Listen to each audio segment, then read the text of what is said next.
Alors, dans ce module, on va voir une autre typologie de vues qui ne sont autres que les formulaires.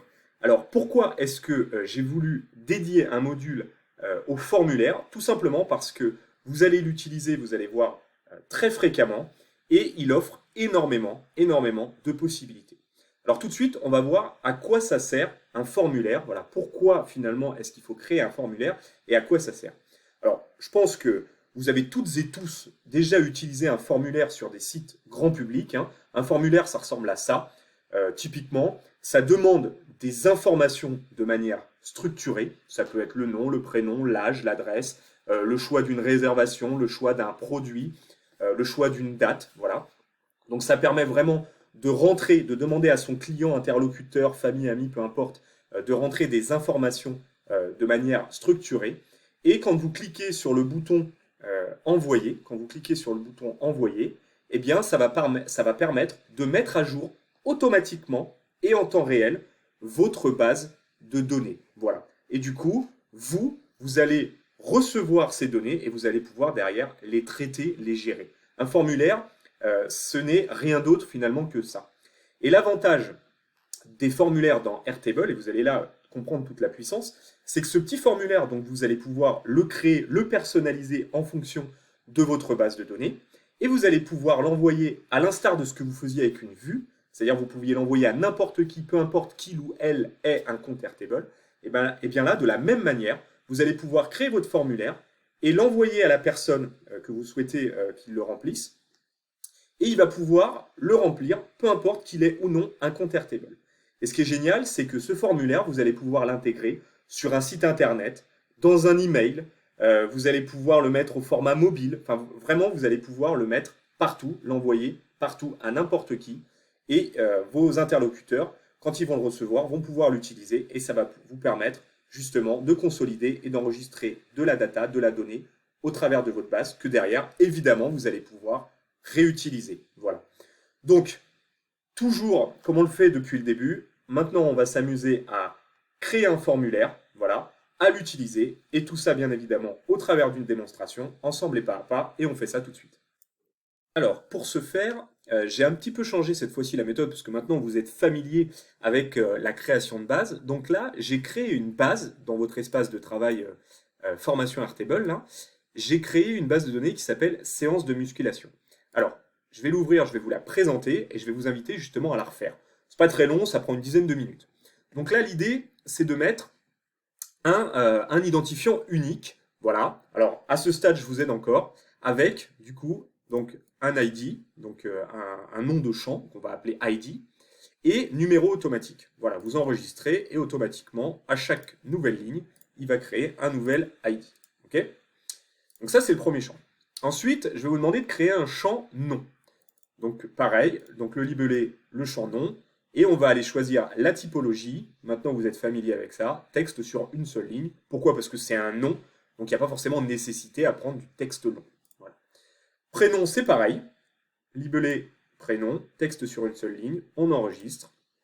Email, eh bien, je vais vous demander donc de créer le champ email avec la typologie adresse email. Voilà, pour qu'en fait, il aille chercher justement s'il y a bien le arrobas. Vous allez voir que ça va nous servir au moment de la saisie du formulaire où il va aller regarder s'il y a bien un arrobas dans le champ et s'il n'y en a pas, il va notifier justement la personne qui est en train de remplir le formulaire en lui disant attention, moi j'attends une adresse email valide.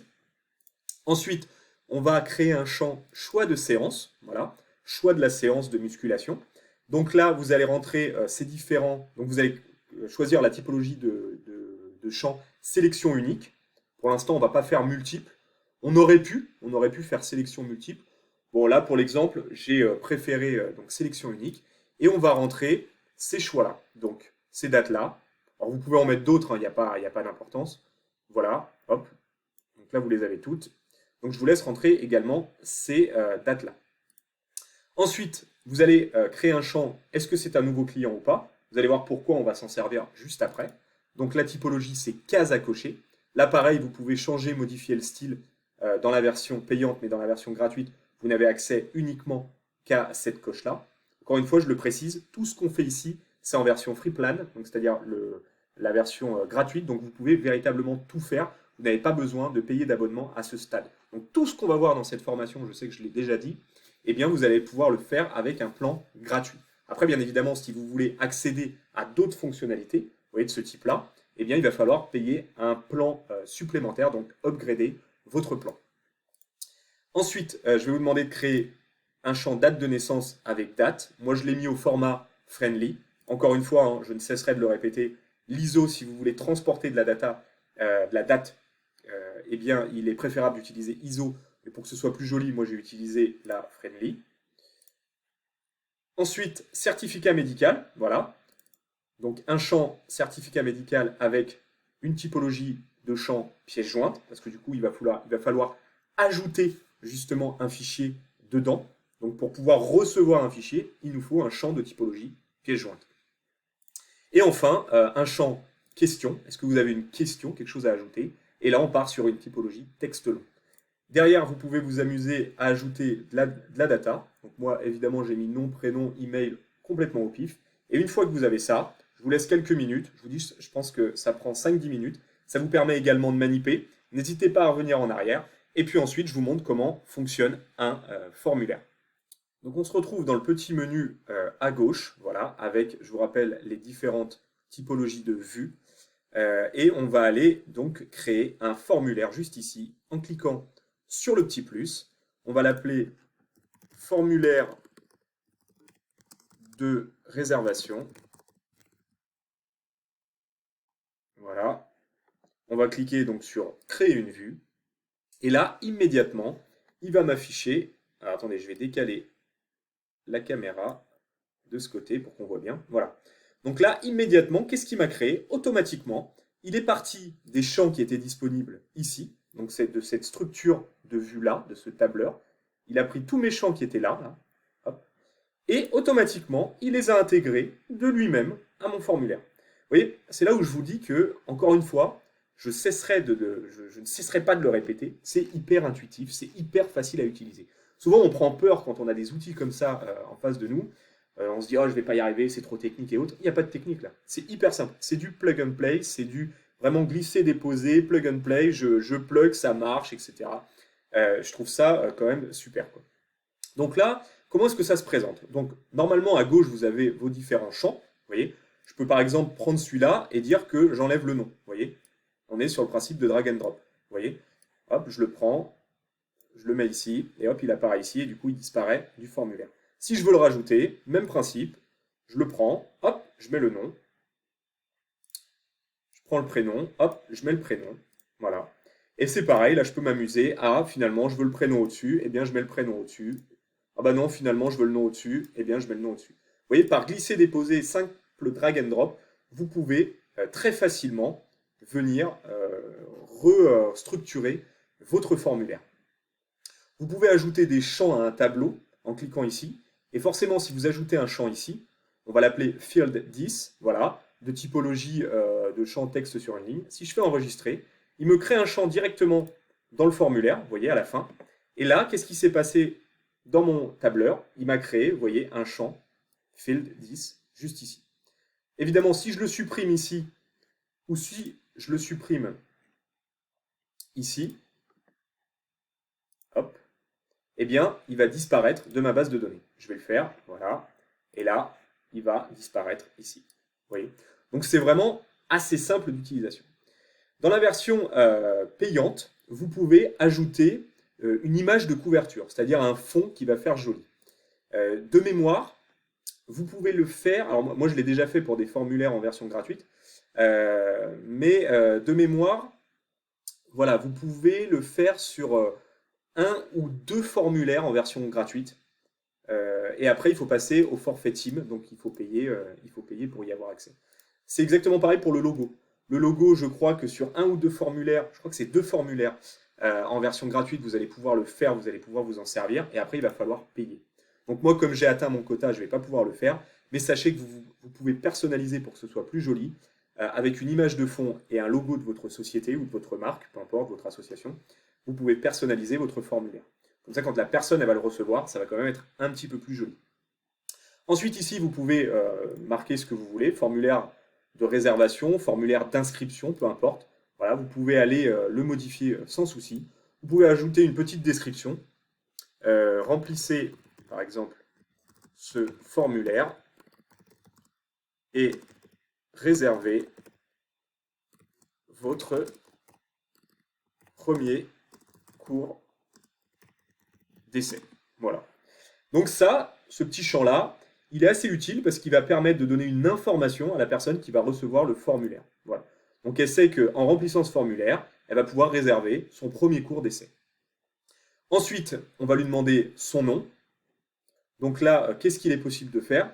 On peut dire, bah moi, le nom, je le veux impérativement. Donc pour ça, eh bien, on va cliquer là-dessus. Et du coup, vous savez, à l'instar de ce qu'il y a sur certains formulaires, vous avez une petite étoile bleue, rouge ou autre pour dire, ce champ, il est obligatoire. C'est-à-dire que quand tu vas cliquer sur envoyer le formulaire, si tu n'as pas rempli ce champ, eh bien le formulaire ne partira pas et il va justement te prompter avec une petite pop-up, une petite information qui va te dire, eh bien attention, tu as oublié de remplir le champ nom. Donc ça, pour rendre un champ obligatoire, il suffit tout simplement, justement, d'aller cocher cette petite case.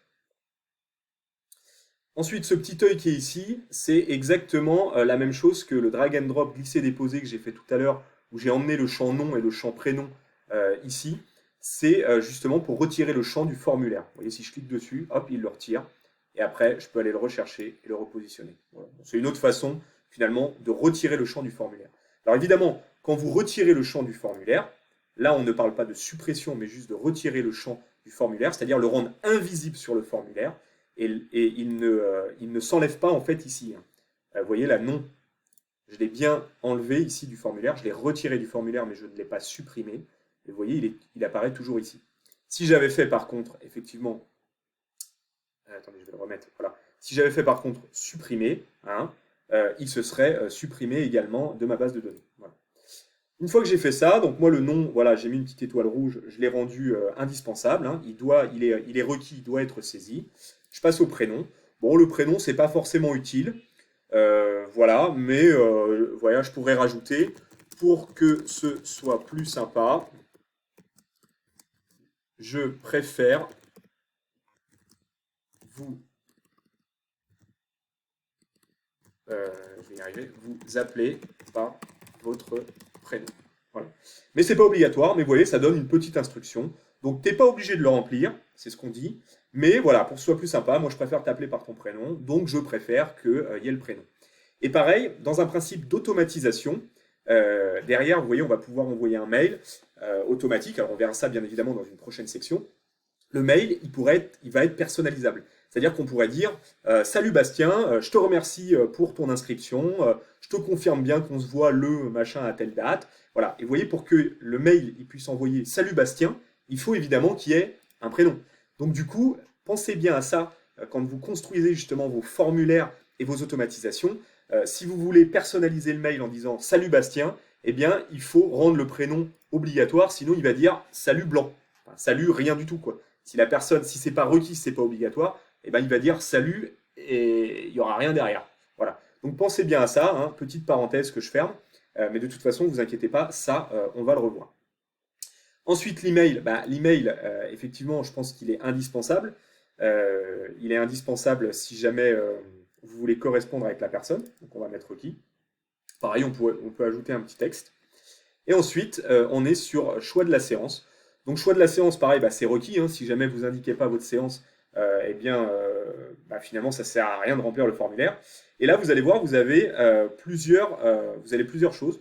Vous allez pouvoir soit le mettre en liste déroulante, que moi je trouve sympa, ou soit carrément utiliser la liste, voilà, avec des petites bulles à cocher. Voilà. Donc ça, c'est vraiment ce que vous voulez. C'est vraiment vous qui décidez. Ensuite, vous avez un champ qui est intéressant, c'est limiter la sélection à des options spécifiques. Quand on clique dessus, vous voyez, il nous dit, bah voilà, tu veux limiter le champ à quelles options? Bah, moi, je peux dire, par exemple, ma séance du 21, elle est déjà complète, donc du coup, j'ai plus envie de la proposer dans mon formulaire. Du coup, plutôt que d'aller supprimer la data, parce que ça poserait des problèmes pour ceux qui ont déjà réservé, eh bien, je peux dire, bah moi, je veux que tu présentes dans le formulaire que ces 4 dates-là. Voilà. Et là, je dis utiliser les options spécifiques. Et donc, du coup, vous voyez, la date du 21 a disparu. Donc ça peut être super intéressant. Bon, là, je vais la remettre pour l'exemple. Mais en tout cas, sachez que c'est complètement possible. Voilà. Donc là, vous pouvez la désactiver. Ensuite, je vais créer la partie nouveau client. Alors, nouveau client, ça va me permettre finalement d'afficher, de demander des informations supplémentaires si tu es un nouveau client ou si tu n'es pas un nouveau client. Donc, vous voyez par exemple, nouveau client, si la case est cochée, donc là on peut dire champ obligatoire, donc tu coches ou tu coches pas la case, eh bien moi je veux que tu m'affiches le certificat médical, voilà, et la date de naissance. Si jamais tu n'es pas un nouveau client, il y a de grandes chances que cette information, je l'ai déjà en base de données, je l'ai déjà sur toi, donc ça ne m'intéresse pas finalement que tu me la redonnes. Donc du coup, moi je voudrais que ces champs-là, ils ne s'affichent que si la case est cochée, donc que si tu es un nouveau client. Donc pour ça, qu'est-ce qu'on va faire? On va lui dire, on va cliquer là sur la petite option, hein, afficher le champ uniquement lorsque les conditions sont remplies. Vous voyez? Donc c'est ça en fait qu'on va utiliser sur les champs date de naissance et les champs certificat. Donc on va aller sur date de naissance, voilà, on va cliquer là et on va lui dire quand nouveau client est coché, vous voyez comment c'est simple et intuitif, eh bien tu m'affiches ce champ. Si jamais ça c'est pas coché, je veux pas que tu me l'affiches. Voilà. Et après on peut toujours pareil, lui dire est-ce que c'est requis, pas requis. Voilà. On pourrait ajouter d'autres conditions, hein.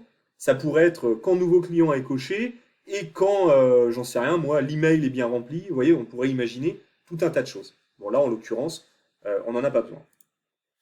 Certificat médical, c'est pareil. Si tu es nouveau client, je vais en avoir besoin. Si tu es déjà client, si tu es déjà dans ma base de données, il y a de grandes chances que j'ai déjà ton certificat. Donc, ça ne m'intéresse pas de l'avoir. Donc là, pareil, on coche la case. Et là, on y va. Quand nouveau client est coché, tu m'affiches ce champ, sinon tu ne me l'affiches pas. Voilà. Et enfin, on a le dernier champ, une question, où la personne peut justement poser une question. Alors, je reviens juste sur un point que je n'avais pas mentionné. Ici, vous avez également la possibilité de modifier l'intitulé finalement de votre champ. Vous voyez par exemple, votre nom, vous pourriez marquer, sans que ça n'altère finalement le libellé dans la base de données. Vous voyez, là j'ai bien mis à nom, le champ nom, votre nom. Vous voyez, c'est quand même plus joli, plus friendly comme on dit. Mais derrière, ça n'a pas altéré justement le champ base de données. Vous voyez, le field qui est dans la base de données. Donc ça peut être une information intéressante pardon, pour la mise en forme. Vous voyez, si je le fais ici, votre prénom, vous voyez, c'est pareil, c'est plus joli, c'est plus lisible, et ça n'a rien modifié en base de données. Vous voyez, il n'y a pas eu de modification. Voilà. Une petite parenthèse, mais qui me semblait néanmoins importante. Ensuite, on a le bouton envoyer. Pareil, on peut modifier le libellé à condition d'être en version payante. Mais je crois que comme pour le logo et comme pour la couverture, vous avez la possibilité de le faire 2 fois gratuitement. Alors maintenant, avant de voir comment est-ce que justement ça va se présenter pour la personne à qui vous l'envoyez, vous avez également des options d'envoi qui sont juste sous le formulaire. Donc vous avez la possibilité par exemple de voir qui a envoyé une réponse au formulaire. Et forcément, si vous cochez cette case, ça nécessite, donc ça perd un peu de son intérêt, ça nécessite que la personne ait un compte Airtable. Vous voyez? D'ailleurs, voilà, d'ailleurs il vous le dit, cela implique que les personnes se connectent à Airtable. Voilà. Donc ça, nous, ça ne va pas nous intéresser dans notre cas. Vous avez également la possibilité en version payante de désactiver la marque Airtable. C'est-à-dire au moment où vous allez envoyer votre formulaire, en dessous, il va marquer propulsé ou créé par Airtable. Parce que forcément, ils se font de la pub. Comme vous êtes en version gratuite, ils se font de la pub.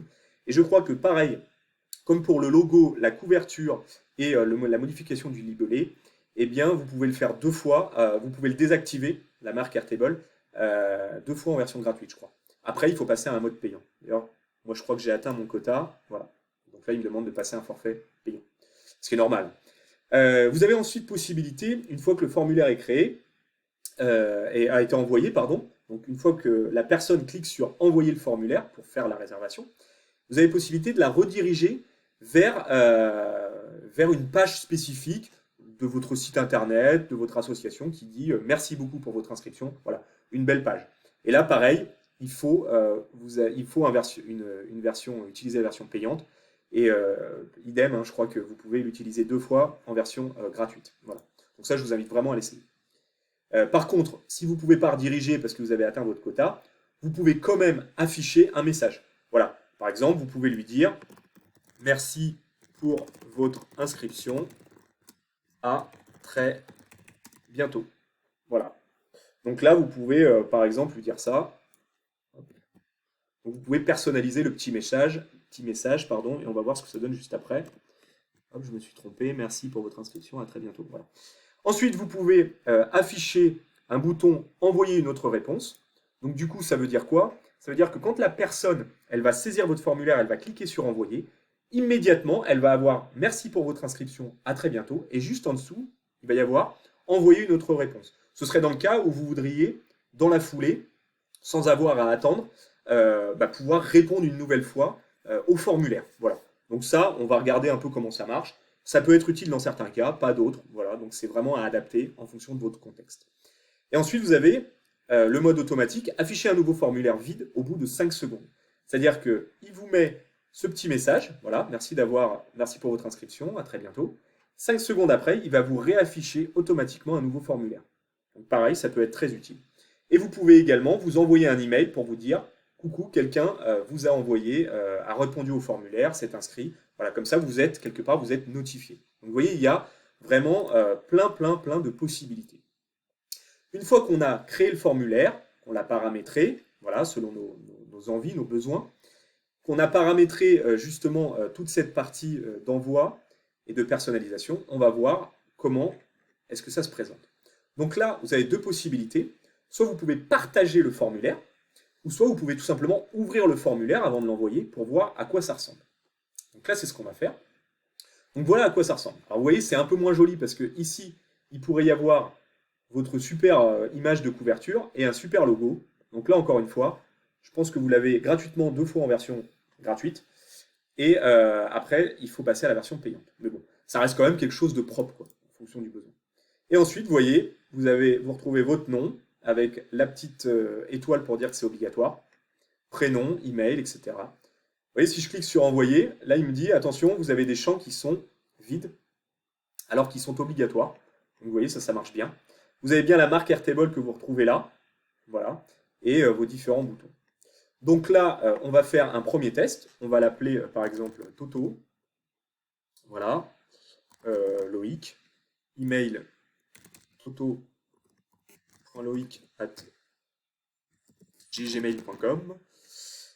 Loïc, il va choisir la séance du 21 octobre. Et là, vous voyez, Loïc, est-ce qu'il est nouveau client? Oui ou non? Et là, d'ailleurs, j'ai fait une erreur. Elle est sublime, celle-là.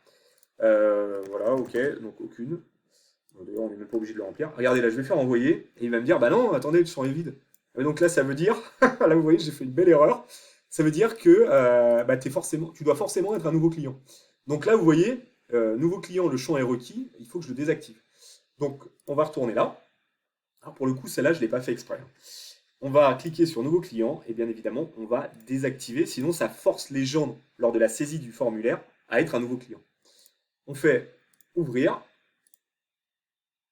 Hop, là, voilà, là, il ne le rend pas obligatoire. Et là, on recommence. Donc, Toto, Loïc, toto.loic@gmail.com. Voilà. Choix de la séance le 21. Donc là, est-ce que tu es un nouveau client, oui ou non? On va dire oui pour l'effet démo. Et regardez, quand je clique sur oui, donc quand je coche la case, exactement comme on l'avait défini ici, vous voyez, 6 cases est coché, 6 cases est coché, tu m'affiches les champs. Voilà. Et bien ces champs-là, on les retrouve donc ici. Vous voyez. Donc là, il faut qu'il me rende sa date de naissance. Donc je vais faire 1988. Voilà. Certificat médical, il faut que tu me joignes un certificat médical. Voilà. Donc là, pareil, j'aurais pu le rendre obligatoire.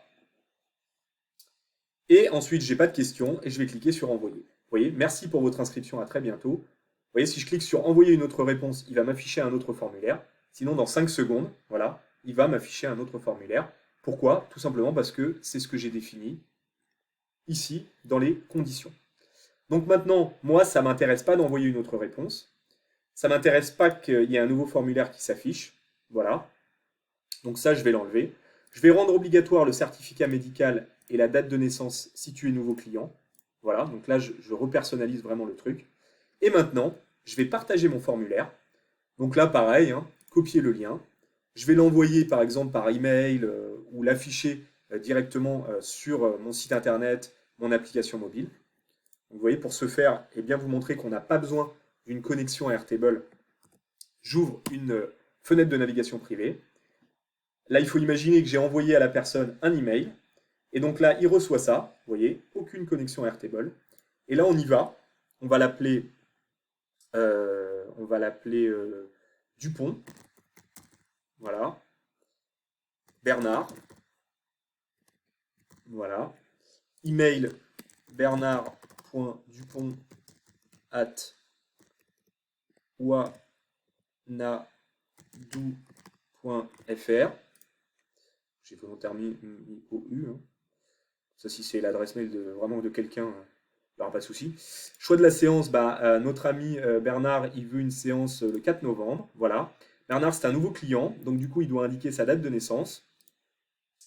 Donc Bernard, il est né en 1957. Voilà. 18 octobre 1957. Il va nous envoyer donc son certificat. De toute façon, c'est obligatoire. Hop. Upload. Et là, immédiatement, il a une question. Non, il n'a pas de question. Et il va faire Submit. Donc, il va faire envoyer. Vous voyez là, merci pour votre inscription. À très bientôt. Là, le bouton a disparu. Il ne peut pas refaire une nouvelle inscription. Et on va attendre 5 secondes. Voilà, donc ça fait 5 secondes. Et vous voyez, il n'y a pas. Ça ne l'a pas redirigé vers un nouveau formulaire. Et ça ne l'a pas non plus redirigé vers mon site internet. Vous voyez, c'est là où, justement, c'est assez sympa cette fonctionnalité qui est ici. Voilà. C'est que, vous voyez, c'est pas très joli en fait ça. C'est pas très joli. Vous avez la marque Airtable. Alors forcément, vous êtes en version gratuite, donc c'est normal, ils se font leur pub, mais c'est pas très joli. Donc ça peut toujours être intéressant, vous voyez, d'activer cette option-là et de rediriger vers une belle page propre de votre propre site internet. Voilà, une page HTML classique. Moi, ça fait plus pro, je trouve. Donc voilà. Mais par contre, encore une fois, il faut être en version payante. Et du coup, maintenant qu'on a fait ça, c'est super, mais je vous ai parlé précédemment que l'avantage de ça, c'est que ça, justement, c'était interfacé avec votre base de données et que ça mettait à jour votre base de données. Et donc, du coup, on va voir tout de suite ce qui s'est passé dans notre grille, dans notre tableur. Et là, vous voyez, immédiatement, il est venu me créer. Donc, Loïc Toto, c'est celui que j'avais fait en premier. Bernard Dupont, son adresse mail, le 4 novembre, c'est bien un nouveau client. On a bien sa date de naissance et regardez, on a bien son certificat en base de données. Voilà. Et on a, alors après, oui, effectivement, on a des informations là qui ne sont pas forcément utiles. Il a rajouté un champ par qui ça a été créé. Donc là, comme il n'y a pas eu de connexion, c'est un anonyme. Mais vous voyez, par exemple, s'il avait été créé par quelqu'un qui est connecté à Airtable, vous auriez pu avoir justement son identité. Et il n'y a pas de question. Voilà. Donc vous voyez, ça a super bien fonctionné. Et l'idée, c'est de pouvoir justement faire des interactions au travers de ce formulaire avec vos clients, vos prospects, vos collaborateurs, collègues, familles, amis, peu importe ce que vous faites en fonction des besoins de votre base de données. Et derrière, faire en sorte, comme elle est interfacée à votre base de données, de remplir, compléter, alimenter votre base de données de façon un peu automatique et de pouvoir ensuite traiter la donnée. Vous voyez, une fois que vous avez ça, vos réservations, elles sont mises à jour et immédiatement, sans que vous ayez rien eu à faire, vous avez eu une inscription. Voilà. Vous pouvez également être notifié. Vous pouvez, et on le verra plus tard, notifier aussi ce monsieur, Bernard Dupont, grâce à son adresse mail. Ça pourrait être aussi grâce à son numéro de téléphone. Qu'il s'est bien inscrit, que vous avez bien pris en compte son inscription et lui envoyer un mail de manière automatique. Et ça, on le verra plus tard. Voilà, j'espère que c'est clair. Et je vous dis à tout de suite dans le prochain module.